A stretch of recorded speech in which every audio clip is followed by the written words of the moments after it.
बच्चों, पिछली वीडियो में आपने देखा होगा कि इरेशनल नंबर को हम नंबर लाइन पे कैसे रिप्रेजेंट करें। तो इरेशनल नंबर को नंबर लाइन पर रिप्रेजेंट करने का एक और दूसरा मेथड है, ज्योमेट्रिकली कैसे हम उसे इरेशनल नंबर को रिप्रेजेंट करें। तो आज हम इसे सीखेंगे। इसके लिए हम एक सवाल लेते हैं। सपोज आपके पास एक सवाल है, क्वेश्चन है कि √10.2 को हमें क्या करना है, ड्रॉ करना है, और वो भी ज्योमेट्रिकली। तो सबसे पहले हम क्या करेंगे कि जो गिवन लेंथ है 10.2, अगर यहाँ पर कुछ नहीं, सपोज 10.2 यूनिट है, तो हम 10.2 को सबसे पहले क्या करेंगे, इस पर एक 10.2 की एक लाइन ड्रॉ कर लेंगे। तो हम पहले इसे ड्रॉ कर लेते हैं, ध्यान रखना है।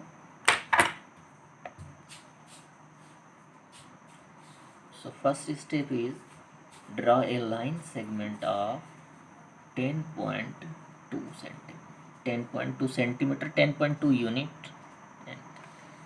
तो we are taking here 10.2,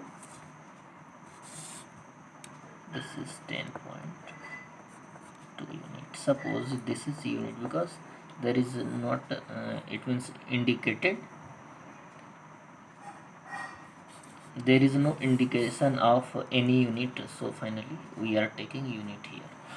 So 10.2 का एक ले लिया मैंने, इसको कोई नाम ले लेते हैं। सपोज मैंने इसको नाम ले लिया ए बी, कितना हो गया 10.2।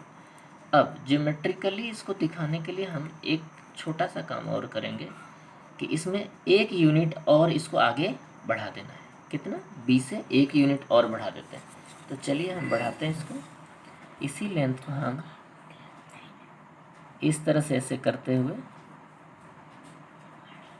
इसे एक और यूनिट बढ़ा देते हैं।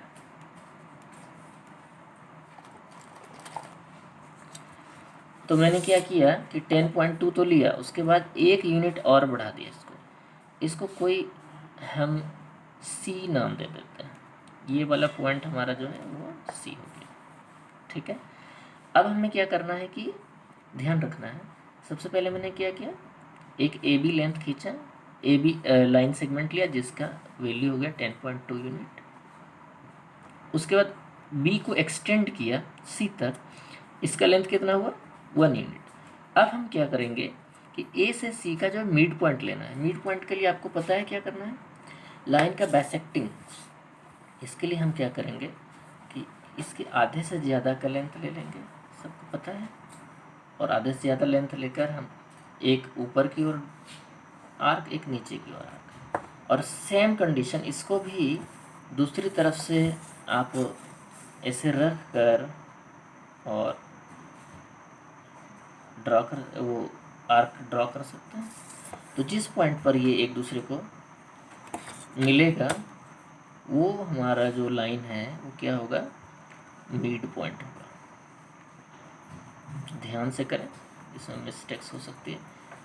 और इसको हम डॉटेड लाइन में दिखाएं तो हमें पता चल गया कि ये हमारा क्या है, मिड पॉइंट है। अब हमें क्या करना है, एक्चुअली ओ को सेंटर की तरह यूज़ करना है, और ओ ए को रेडियस, इसको ओ मान लो, इसको ओ सेंटर मान लेते हैं। तो ओ ए और ओ सी देखें, आप ध्यान से देखेंगे तो ओ ए का लेंथ यहाँ से देखिए, ओ ए का लेंथ जो है वो ओ सी के लेंथ के इक्वल होना चाहिए। अगर है तो बिल्कुल ठीक है।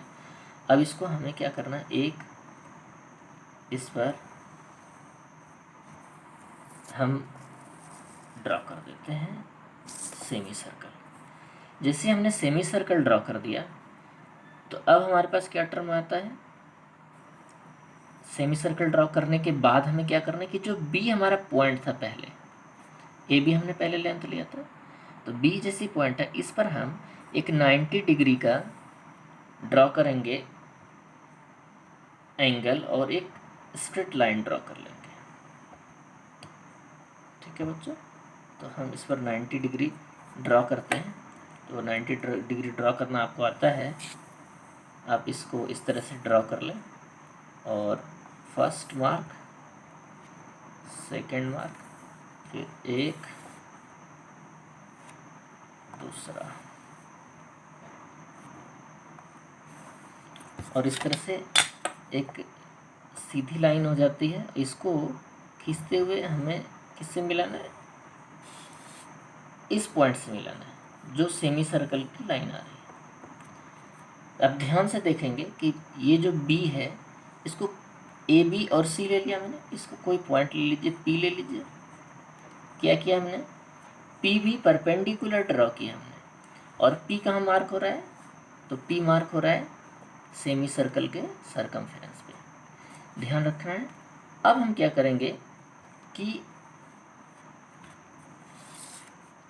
यहाँ पर फिर से एक एक चीज़ों को अच्छे से ध्यान रखना है। इंटरसेक्टिंग पॉइंट क्या है, पी है, और अगर हम चाहें तो इस लाइन को और आगे बढ़ा सकते हैं। अब पी से हमारे पास जो बी कट पॉइंट है, तो ये वाला लेंथ जो होगा वो √10.2 के इक्वल होगा। किसके इक्वल होगा, √10.2 के इक्वल। अब हम इस लेंथ को लेकर क्या लेंगे, हमने बी पी का लेंथ ले लिया, ध्यान रखना है, और बी को एज एन ओरिजिन मानकर हम क्या करेंगे, इस लेंथ को यहाँ पर आगे हल्का सा डॉटेड लाइन लगाते हुए लेके चले जाएंगे, और इसको थोड़ा सा और आगे बढ़ा देते हैं।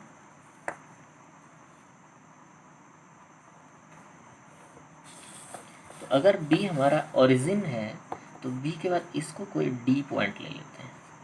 तो बी डी जो लेंथ है वो दिखाएगा, ये बी डी बराबर हो जाएगा हमारा √10 यूनिट। आशा है आपको ये समझ आया होगा। आप एक बार पुनः प्रयास करें।